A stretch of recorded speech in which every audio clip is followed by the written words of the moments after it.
새벽마다 우리 그 찬양해 주신 찬양단원들, 또 특성해 주신 여러 기관들, 그 신도애들 모두 감사를 드립니다.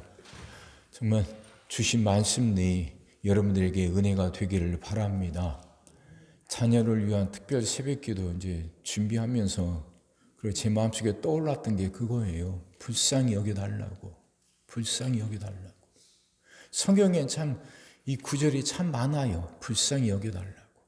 그 불쌍히 여긴다는 말이 스플랑크니조마이란 그 동사거든요. 이건 스플랑크니논이라는 명사에서 왔어요. 창자란 말이죠. 이스라엘 사람들이 창자에 감정이 있다고 생각해요. 그래서 스플랑크니조마이는 이 창자가 끊어질 것 같다는 의미거든요. 주님이 우리를 그렇게 불쌍히 여기시더라고요. 창자가 끊어질 것처럼 아픔을 갖고. 근데 주님이 그 불쌍히 여기시는 건 감정에서만 끝나지 않아요. 반드시 행동으로 옮겨줘요. 문제를 해결해 주셔요. 주님 앞에 나가서 불쌍히 여겨달라고 요구한 사람들마다 반드시 문제 해결을 얻게 되고, 또 설령 그들이 불쌍히 여겨달라고 요구하지 않았다 할지라도 주님이 불쌍히 여기시면 반드시 문제를 해결해 주시더라고요. 그러니까 주여 불쌍히 여기소서, 이건 하나님이 우리에게 주신 큰 무기다 하는 생각이 들었어요. 큰 무기다. 우리가 주님 앞에 나가서 불쌍히 여겨달라고 외치기만 하면 그 소리를 들으면 주님이 어찌할 줄을 모르시는 분이에요. 불쌍히 여겨달라고 우리가 외칠 때마다 주님은 어떻게 할 바를 모르시는 분. 안타까워서. 그래서 꼭 문제를 해결해 주시더라고요. 그럼 우리도 이 마음을 품어야겠다. 그래서 그 생각 갖고 말씀을 준비한 겁니다. 그럼 이제 우리가 주님 앞에 나가려다 보면 그래도 우리에게 뭔가 자격이나 조건이 있어야 되는 거 아닌가 하는 생각들이 들잖아요. 그래도 내가 뭔가 선한 거 하고 주님으로부터 불쌍히 여김을 받을 만한 뭔가가 있어야 되는 거 아닌가 하는 생각이 드는데, 나인성 과부 이야기를 들어보니까, 그 이야기를 보니까 그게 아니더라. 이 나인성 과부는 예수님에게 불쌍히 여겨달라고 외치질 않았어요. 과부가 아들이 죽었는데도 주님이 먼저 보시더라고요. 먼저 보셔. 그러면 우리는 누구나 다 주님 앞에 나갈 수 있다는 거잖아요. 내가 먼저 나를 불쌍히 여겨달라고 외치지 않았는데도 주님이 먼저 보시고 불쌍히 여기셨다면 우리에게는 그 어떤 자격도 조건도 필요하지 않다는 거잖아요. 누구나 나가서 나를 불쌍히 여겨달라고 부르짖을 수 있다는 거죠. 또 그러고 나니까 이제 더 이상 이제 어떤 다른 데 미련을 두지 말자는 생각이 들더라고요. 그게 귀신 들린 아들을 고쳐달라고 하는 아버지죠. 이제 더 이상 어떤 미련도 두지 말고 이제 더 이상 다른 방법이 있는 게 아니구나. 할 수 있거든이 무슨 말이냐. 또 다른 길, 다른 방법이 아직도 남아있는 게 아니라 이 길뿐이다. 예수님 뿐이다. 이 생각을 갖고 나가야 되는 거구나. 주님 앞에 불쌍히 여겨달라고 부르짖지 못하도록 가로막는 것들이 참 많은데, 그 중에 하나는 그래도 다른 길이, 그래도 여전히 다른 방법이 남아있으니까, 남아있다 생각하니까 주님 앞에 가서 나를 불쌍히 여겨달라고 부르짖지 못하는 거구나. 그래서 예수님이 이 말씀하셨구나. 할 수 있거든이 무슨 말이냐. 아직도 미련이 남았느냐? 아직도 다른 길이 있다고 생각하느냐? 그 생각이 있으면 예수님께 불쌍히 여겨달라고 부르짖지 못하는 거죠. 그래, 이 길밖에 없어. 예수님밖에 없어. 이 마음 갖고 나를 불쌍히 여겨달라고 부르짖는 거구나. 그랬고 또 그렇게 부르짖다 보면 또 우리를 또 가로막는 것들이 참 많은데 수로보니게 여인의 이야기를 보면서 느껴지고 깨달아지는 게 맞아. 이 다음이 아니지. 나중이 아니지. 예수님이 죽으시고 부활하신 다음에 복음이 온 만방에 전파되니까 이방인들도 그때 은혜를 받고 구원을 받는 건데 예수님이 아직 그 구원의 때가 이르지 않았다고 말씀하시는데도 그래도 굴하지 않고 내가 개가 되어도 좋사오니 개는 그래도 주인의 밥상에서 떨어지는 부스라기라도 먹는 거 아닙니까? 그것만으로도 충분합니다 하고 부르짖는 수로보니게 여인. 그래, 나중이 아니야. 이 다음이 아니야. 그 어느 때가 아니라 지금이지. 지금. 주님 지금 은혜 달라고 그 마음 갖고 부르짖는 거구나. 이 말씀이었죠. 그 다음 말씀이 어제 우리가 봤던 말씀이 바디메오. 주님께 부르짖을 때 그래 몇 푼 동량이 아니라 눈을 뜨는 거. 여지껏 남에게 동냥하면서 살아왔던 사람, 그게 습관이 되었고 그게 이 사람의 바디메오의 삶이었죠. 그냥 그렇게 살아가는 줄 알았어요. 근데 주님이 네가 무엇을 원하느냐, 내가 네게 무엇을 해주기를 원하느냐 했을 때 이 바디메오는 여지껏 살아왔던 방식을 뛰어넘어서 눈을 뜨는 걸 구해요. 눈을 뜨는 것. 몇 푼 동량보다도 본질적인 것, 가장 큰 것, 진짜를 구하더라고요. 맞아, 그러면 우리 기도도 이래야지. 자녀들을 위한 우리 기도도, 자녀들 그때마다 문제가 있고 어려움이 있을 때 그래 그 문제를 놓고 기도하는데 이것보다도 더 본질적인 거, 그건 내 자녀가 스스로 하나님을 찾고 은혜 안에 살아가도록 구하는 거죠. 이게 가장 큰 거 아니겠어요? 그게 바로 바디메오의 기도죠. 지금 당장 필요한 동량이 아니라 그 모든 근본적인 문제를 해결할 수 있는 눈을 뜨는 거. 그럼 우리 자녀들을 위한 기도도, 부모의 기도도 이렇게 되는 거 아닌가? 이렇게 돼야 되는 거 아닌가? 순간순간의 문제보다도 내 자녀가 스스로 하나님을 찾고 그래서 스스로 그렇게 하나님의 은혜 가운데 살아가도록 이걸 구한다면, 내 자녀들이 스스로 하나님을 찾고 은혜 가운데 살아간다면 그 하나님의 은혜로 자녀들이 그 어려움을 헤쳐가면서 승리하면서 살아갈 거 아니겠어요? 당장에 동량 몇 푼에 만족하지 말고 본질적인 것, 눈을 뜨는 걸 구하듯이 우리도, 나도 우리 자녀를 위해서 이렇게 기도해야겠구나, 그 마음 갖고 말씀드렸습니다. 사랑하는 성도 여러분, 말씀 하나하나 기억하시고 가슴에 품고 부르짖어 보세요. 주여 불쌍히 여기소서. 오늘 이제 그 마지막 결론 말씀입니다. 오늘 말씀 백부장이 나와요. 백부장은 이스라엘 사람이 아니잖아요. 이탈리아 사람입니다. 밑에 부하를 100명쯤 거느리고 있는 그게 군인이에요. 근데 이 사람이 이스라엘 문화를 잘 이해하고 이스라엘 사람들 위해서 회당까지 지어줬다고 그럽니다. 그러니까 이스라엘 사람들이 굉장히 고마워하죠. 근데 그 부하가 병이 들었는데 이 백부장이 직접 예수님께 나가지 못해요. 왜 그러냐면 이방인이기 때문이에요. 그 이스라엘은 의로운 개종자라는 게 있어요. 이방인이지만 개종을 해서 할례를 받고 그렇게 신앙인이 된 사람들, 그게 의로운 개종했다고 말이죠. 그렇게 부르지만 이 백부장은 그렇게까지는 하진 않은 것 같아요. 그래서 여전히 그냥 이방인입니다. 근데 이방인이 그 유대인 앞에 나가서 뭘 요구하지 못하고, 이방인은 그 이스라엘 사람들을 자기 집으로 초청을 못해요. 왜 그러냐면 이스라엘 사람들이 믿는 사람이 이방인과 같이 접촉을 하고 만나고 그러면 더러워지는 거거든요. 이게 정결법이에요.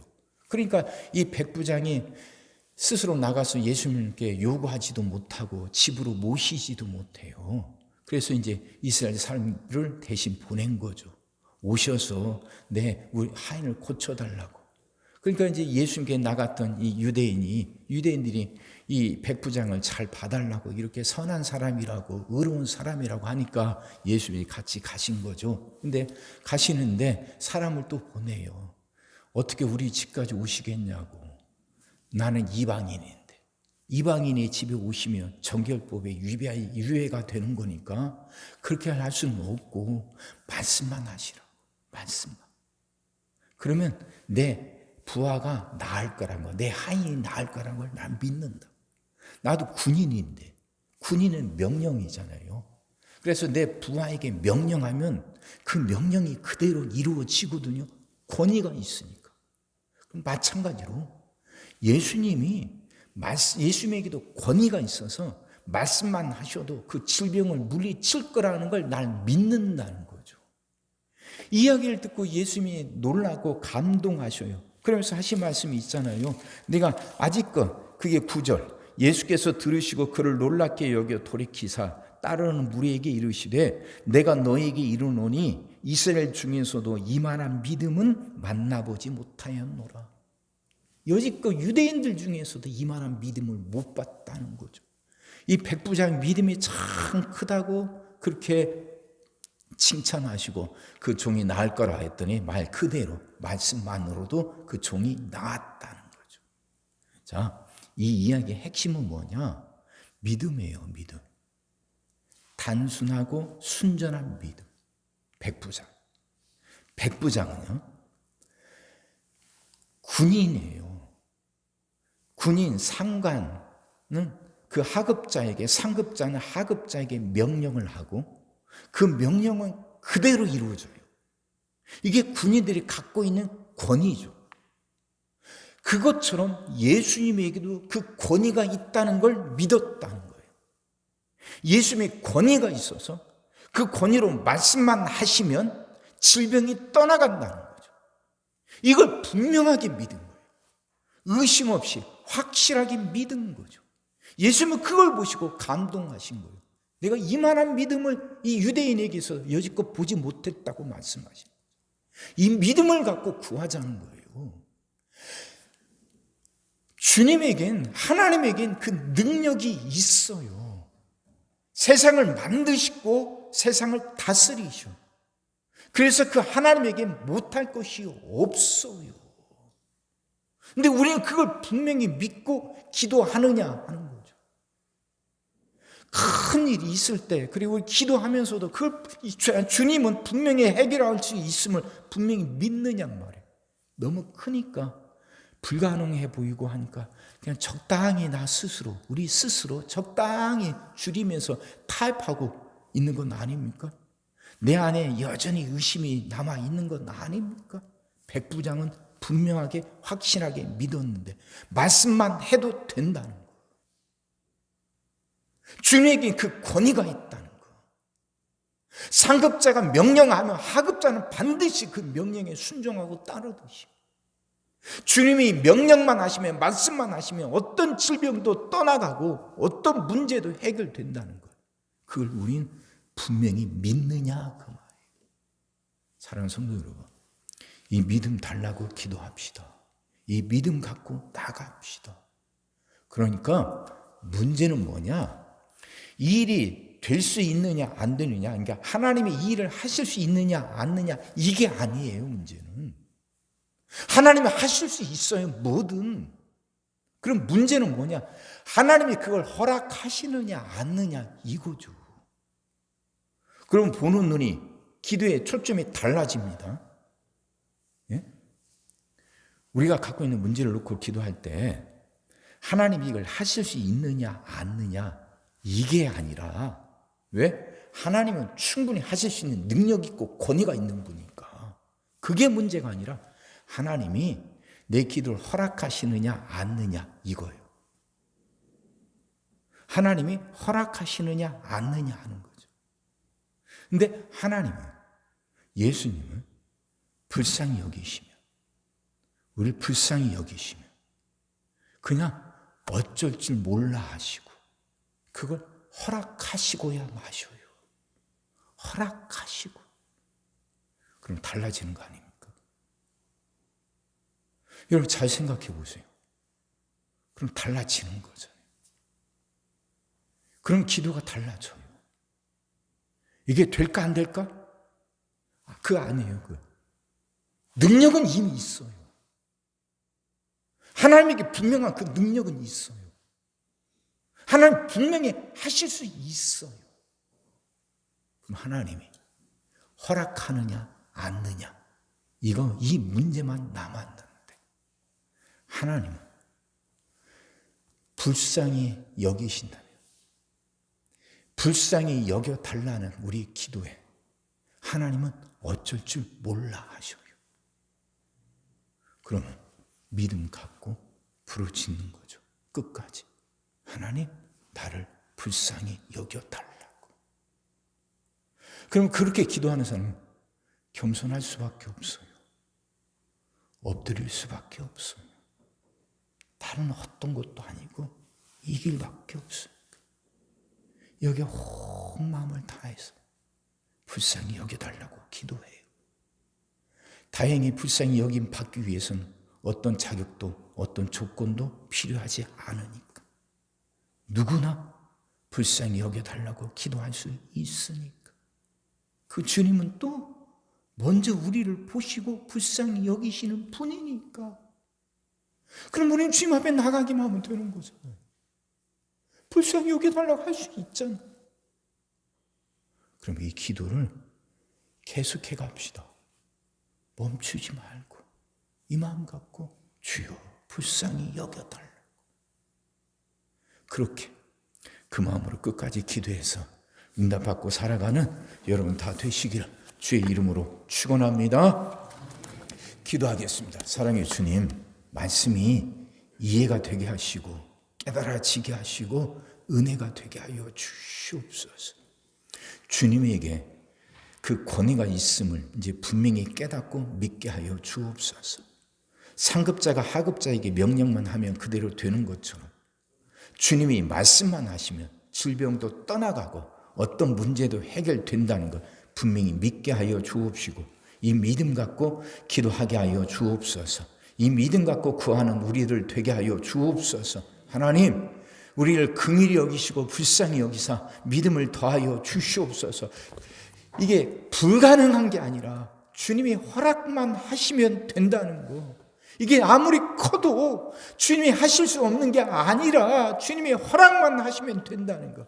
그 분명한 믿음 갖고 불쌍히 여겨달라고 끝까지 기도하는 우리들 되게 하여 주옵소서. 그래서 주님으로부터 응답받으며 살아가게 하여 주시옵소서. 성령님, 우리 가운데 역사하시사 말씀이 깨달아지게 하여 주시옵시고 깨달아진 그 말씀이 우리 안에 살아 역사하게 하여 주시옵소서. 하나님, 수능을 앞두고 있는 우리 아이들을 위해서 간절히 기도합니다. 김채훈, 김주환, 임지원, 전지훈, 최은찬 이 아이들 하나님 기억하시고 축복하여 주옵소서. 남은 시간 동안 건강 지켜주시고 집중하셔서 하나님 마지막까지 최선을 다하여 준비하게 하시고 시험 당일날 하나님 좋은 컨디션으로 모든 실력을 마음껏 발휘하여 원하는 대학에 좋은 성적으로 합격하게 하여 주시옵소서. 고입을 앞두고 있는 곽형근, 송지원, 이소우 이 아이들 기억하시고 축복하시고 취준생들 나한솔, 이채원, 이진, 전혜근 이 아이들 하나님 앞길을 열어 주옵소서. 정말 이 청년들을 축복하시고 길을 열어 주옵소서. 취업의 문이 열리게 하여 주옵소서. 낙심하지 않게 하시고 끝까지 두들겨 문이 활짝 열림을 보게 하시고 그 문으로 뛰어들어가 복되게 살아가게 하여 주시옵소서. 하나님, 우리 부모들이 이제 엎드려 불쌍히 여겨달라고 기도하게 하시고 그 기도한 것들마다 응답받으며 살아가게 하여 주옵소서. 그렇게 우리 자녀들이 살아나게 하시고 부모들이 살아나게 하시고 교회가 살아나게 하여 주시옵소서. 이제는 우리 주 예수 그리스도의 은혜와 아버지 하나님의 무한하신 사랑하심과 성령님의 감동 감화 위로 역사 교통하심이 주님의 능력을 믿고 이제는 언제나 불쌍히 여겨달라고 엎드려 기도하며 살아가겠노라 다짐하고 그럴 수 있도록 하늘로부터 은혜 있기를 소망하는 모든 성도들 머리머리 위에와 그들의 가정과 일터 위에 또한 주님의 몸된 교회 위에 지금으로부터 영원토록 함께 하시기를 간절히 축원하옵나이다. 아멘.